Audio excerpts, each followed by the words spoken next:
সুপ্রিয় দর্শক, আসসালামু আলাইকুম। আপনাদের সবাইকে স্বাগত জানাচ্ছি এখনকার আলোচনায়। আপনাদের সঙ্গে আছি আমি সিরাজুল ইসলাম। দর্শক, ইয়েমেনে সৌদি আরব একদম ফুল ফ্লেজে অর্থাৎ পূর্ণাঙ্গ মাত্রায় সামরিক অভিযান চালানোর প্রস্তুতি নিচ্ছে বলে ইয়েমেনের হুতি সমর্থিত সরকারের পক্ষ থেকে দাবি করা হয়েছে। তার মানে আমরা মনে হয় খুব বড় রকমের যুদ্ধ দেখতে যাচ্ছি সৌদি আরব এবং ইয়েমেনের মধ্যে। এদিকে ইরাকে সৌদি আরব এবং আমেরিকা যে যৌথ হামলা চালিয়েছে বলে দাবি করা হচ্ছে, সে ব্যাপারে ইরাকের সরকারের পক্ষ থেকে বলা হয়েছে এই বিষয়ে সৌদি আরব বা আমেরিকা ইরাক সরকারকে কোনো কিছু জানায়নি, কোনো অনুমোদন নেয়নি, একেবারে অনাকাঙ্ক্ষিতভাবে দেশের সার্বভৌমত্ব লঙ্ঘন করেছে। এদিকে ইরাকের যে প্রতিরোধকামী সংগঠনের উপরে তারা হামলা চালিয়েছে, তাদের পক্ষ থেকে আজ 31 জুলাই একটি ব্যালিস্টিক ক্ষেপণাস্ত্র উন্মোচন করা হয়েছে, যার পাল্লা 1650 কিলোমিটার। তার মানে পুরো সৌদি আরব ইরাকের এই ক্ষেপণাস্ত্রের আওতায়। ইরাক থেকে সৌদি আরবে হামলার আশঙ্কা যথেষ্ট বলে মনে করা হচ্ছে। এদিকে হরমুজ প্রণালীতে ইরান আরও 2টি তেল ট্যাঙ্কারে হামলা চালিয়েছে, যে ট্যাঙ্কারগুলো আমেরিকার বিমান বাহিনীর সহায়তায় হরমুজ প্রণালী পার হচ্ছিল। যে পথ দিয়ে জাহাজ 2টি যাচ্ছিল সেই রুট বেসিক্যালি ইরান অনুমোদিত না। এছাড়া 4টি তেল ট্যাঙ্কার ইরানি হামলার পর ফিরে গেছে। ইসরায়েলের প্রধানমন্ত্রী বেনিয়ামিন নেতানিয়াহু অভিযোগ করেছেন নিউ ইয়র্কের মেয়র জোহরান মামদানি তিনি নাকি হামাস, হিজবুল্লাহ এবং ইরানকে পৃষ্ঠপোষকতা দেন। আর একটা খবরের হেডলাইন বলে আমি বিস্তারিত আলোচনায় চলে যাই। সেটি হচ্ছে ইউক্রেনকে আমেরিকা পেট্রিয়ট ক্ষেপণাস্ত্র প্রতিরক্ষা ব্যবস্থা তৈরির লাইসেন্স দিতে চেয়েছিল, সেইটা আর দেবে না বলে খবর বের হয়েছে। তো সুপ্রিয় দর্শক, আমি এতক্ষণ যে বিষয়গুলো বললাম এই বিষয়গুলো নিয়েই বিস্তারিত আলোচনা করার চেষ্টা করব। আশা করি আলোচনা ভালো লাগবে। আর যদি ভালো লাগে তাহলে শেষ পর্যন্ত সঙ্গে থাকবেন, আর ভিডিওতে লাইক, কমেন্ট, শেয়ার করে চ্যানেলটির সাথে থাকবেন। দর্শক, চলুন আমরা বিস্তারিত আলোচনা করি। ইয়েমেনের হুতি আনসারুল্লাহ আন্দোলনের প্রধান আব্দুল মালেক আল হুতি তিনি এক কড়া বক্তৃতা দিয়েছেন, ভাষণ দিয়েছেন জাতির উদ্দেশ্যে। সেই ভাষণে তিনি জানিয়েছেন যে সৌদি আরব সম্ভবত ইয়েমেনের বিরুদ্ধে সর্বাত্মক অভিযান চালাতে যাচ্ছে এবং এই অভিযানটা স্থল, আকাশ এবং সমুদ্র 3 পথেই হতে পারে। এবং এই 3 পথে অভিযান চালাতে গেলে সৌদি আরবের যে বিপুল পরিমাণের সেনা এবং সামরিক শক্তি দরকার, সেইগুলো জোগাড় করার জন্য সৌদি আরব এরই মধ্যে তৎপরতা শুরু করেছে। এবং ইয়েমেনের পূর্বাঞ্চলে অর্থাৎ হুতি নিয়ন্ত্রিত এলাকার বাইরে যে সমস্ত সৌদি সেনা মোতায়েন ছিল তাদেরকে সৌদি আরব ইয়েমেন সীমান্ত যেটা পশ্চিম দিকে, ওদিকে সরিয়ে নেওয়া হয়েছে। এবং এরই মধ্যে আমরা তো খবর পেয়েছি যে 15 জাতির সমন্বয়ে একটা আন্তর্জাতিক জোট গড়ে তোলার চেষ্টা করছে, যে জোট লোহিত সাগর এবং বাব আল মানদেব প্রণালী দিয়ে জাহাজ চলাচল নিরাপদ করবে এবং উন্মুক্ত করবে। তার মানে সেখানেও একটা বড় সংঘাতের আশঙ্কা আছে। আমি এখানে একটু উল্লেখ করি, 2015 সালে সৌদি আরব এবং ইয়েমেনের মধ্যে যে সংঘাত শুরু হয়েছিল তার মূল কারণ ছিল কয়েকটা। একটা বড় কারণ এই বাব আল মানদেব প্রণালীর নিয়ন্ত্রণ নেওয়া, 1। 2 হচ্ছে যে তখন ইয়েমেনের এই হুতিদেরকে শিয়া সম্প্রদায় বলে এই দ্বন্দ্বটাকে শিয়া সুন্নির দ্বন্দ্ব হিসেবে চালিয়ে দেওয়ার চেষ্টা করেছিল, বিশেষ করে পশ্চিমা দুনিয়া, আমেরিকা। এর পেছনের সবচেয়ে বড় যে কারণ ছিল সেটা হচ্ছে এই যে হুতি আনসারুল্লাহ আন্দোলন, যেটা এই হুতি আনসারুল্লাহ আন্দোলন বেসিক্যালি ইরান সমর্থিত। এদের প্রতি ইরানের সমর্থন আছে।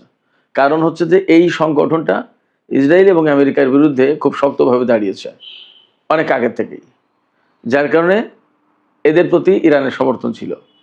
যেমন ফিলিস্তিন বা ইরাক বা লেবাননের যে সমস্ত সংগঠন আছে যাদেরকে ইরান সমর্থন দেয়, একইভাবে ইয়েমেনের এই সংগঠনটাকে ইরান সমর্থন দিত। এই যে ইরান সমর্থন দেয়, অতএব আলটিমেটলি তারা আমেরিকা, সৌদি আরব সবার, ইসরায়েল সবার শত্রু ছিল।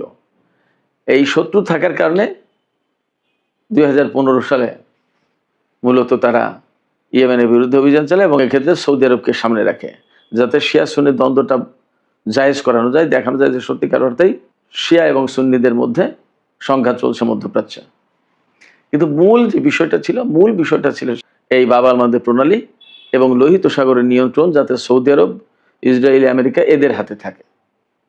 কিন্তু বাস্তব কথা হচ্ছে 2015 সাল থেকে 2021 সাল পর্যন্ত 6 বছর 7 বছর যুদ্ধ করেও ইয়েমেনের হুতি আনসারুল্লাহ আন্দোলন সমর্থিত যে সরকার বা সামরিক বাহিনী তাদেরকে পরাজিত করতে পারেনি। এবং এই হুতি গেরিলাদের অনেকেই সামরিক প্রশিক্ষণপ্রাপ্ত, তারা সৌদি আরবের বিরুদ্ধে বড় বড় অভিযান পরিচালনা করেছে। আজকে যখন ইয়েমেনের বিরুদ্ধে সৌদি আরব বড় রকমের অভিযান পরিচালনা করবে বলে প্রস্তুতি নেওয়ার খবর পাওয়া যাচ্ছে, তখন ইয়েমেনের পক্ষ থেকে ঘোষণা দেওয়া হয়েছে সৌদি আরবের বিরুদ্ধে অন্তত 10 লাখ ইয়েমেনি সশস্ত্র ইয়েমেনি লড়াই করবে। তারা সেইভাবে প্রস্তুতি নিচ্ছে। সেক্ষেত্রে যদি এ ধরনের সংঘাত হয় তাহলে এ কথা একেবারে নিশ্চিতভাবে বলা যায়, একদম জোর দিয়ে বলা যাচ্ছে যে ভয়াবহ রক্তপাত হওয়ার সম্ভাবনা আছে সৌদি ইয়েমেন এই সংঘর্ষে এবং মধ্যপ্রাচ্যে। এবং আমি জানি না আসলে দিন দিন পরিস্থিতি কোথায় যাচ্ছে। এতদিন কিন্তু যুদ্ধের পরিস্থিতি একরকমের ছিল। ইরানের সাথে ইসরায়েল এবং আমেরিকার যখন যুদ্ধ হয়েছে তখন কিন্তু সৌদি আরব, কাতার, কুয়েত, বাহরাইন এই সমস্ত দেশ সরাসরি ইরানের বিরুদ্ধে যুদ্ধে অংশ নেয়নি।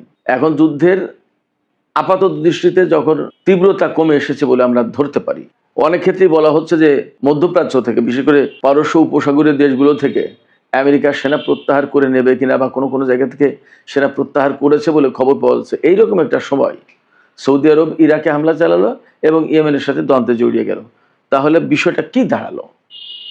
তাহলে ব্যাপারটা কি আমেরিকা সৌদি আরবকে এই মধ্যপ্রাচ্যের যুদ্ধে জড়িয়ে দিয়ে আস্তে আস্তে সে এখান থেকে সরে পড়তে চায় কিনা, নাকি সৌদি আরবকে জড়িয়ে দিয়ে মধ্যপ্রাচ্যের বৃহত্তর একটা দ্বন্দ্ব সংঘাত লাগিয়ে দিতে চাই? আসলে কোন পলিটিক্স, কোন পলিসি যে কাজ করছে বলা মুশকিল, বোঝা মুশকিল। যে সময় ধারণা করা হচ্ছিল বা আলাপ আলোচনা চলছিল যে সৌদি আরব, পাকিস্তান, তুরস্ক, কাতার, ইরান এরা মিলে একটা আঞ্চলিক জোট গঠন করতে পারে, ইরান যদি নাও থাকে তাহলে এই দেশগুলো একটা আঞ্চলিক জোট গঠন করতে পারে এবং মধ্যপ্রাচ্যের স্থিতিশীলতা ফিরিয়ে আনতে এই জোটটা বিরাট কার্যকরী ভূমিকা পালন করবে। সেই জায়গায় সৌদি আরব এখন এমন একটা জোট গঠন করতে যাচ্ছে বলে আন্তর্জাতিক এবং দেশীয় গণমাধ্যমে খবর বের হচ্ছে, আমাদের দেশীয় গণমাধ্যমে খবর বের হচ্ছে যে জোট ইয়েমেনের বিরুদ্ধে লড়াই করতে যাচ্ছে বলে আশঙ্কা করা হচ্ছে।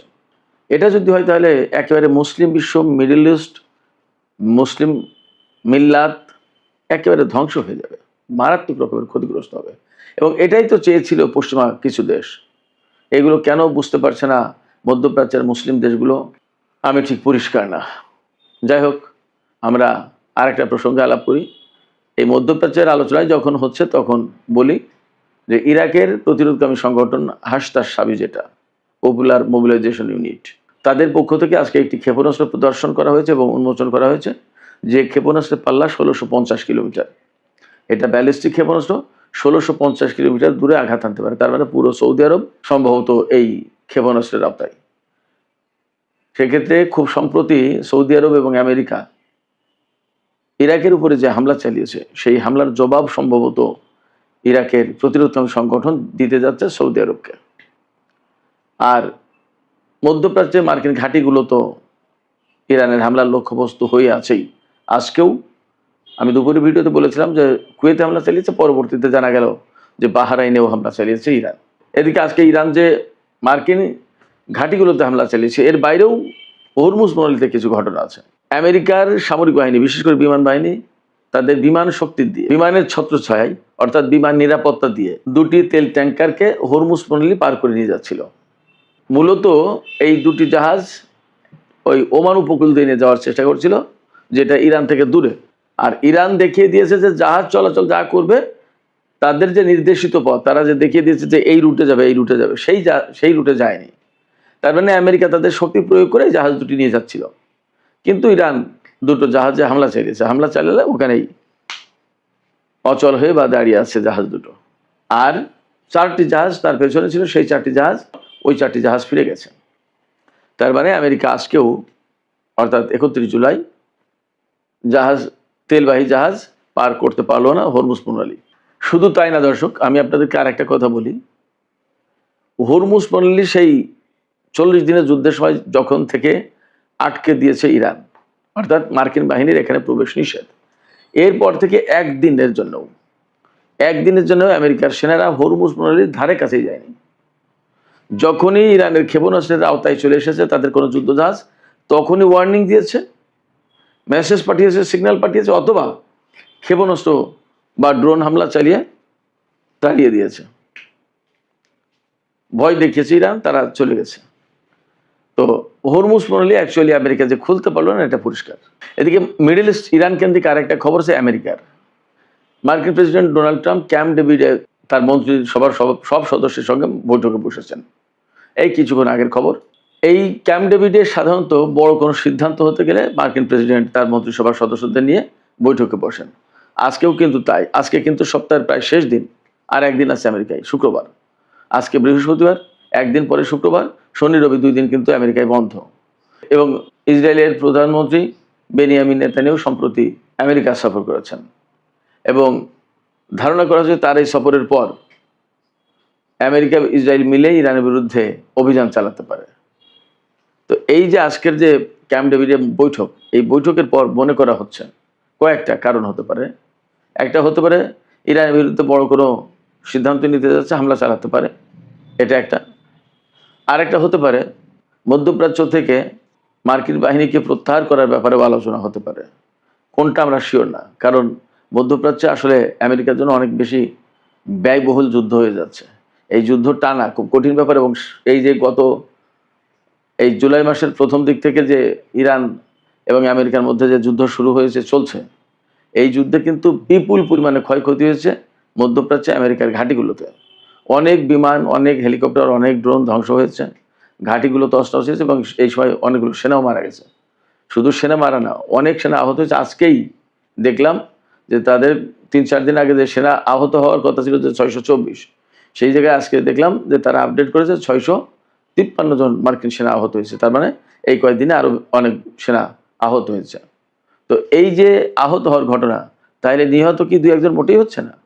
ইরান কিন্তু বলেছে গতকালকে যে তারা গতকাল জর্দানের যে আল আজরাক বিমান ঘাঁটিতে হামলা চালিয়েছিল, সেখানে 3টি F-35 যুদ্ধ বিমান ধ্বংস হয়েছে, 3টি মারাত্মকভাবে ক্ষতিগ্রস্ত হয়েছে এবং অনেক অফিসার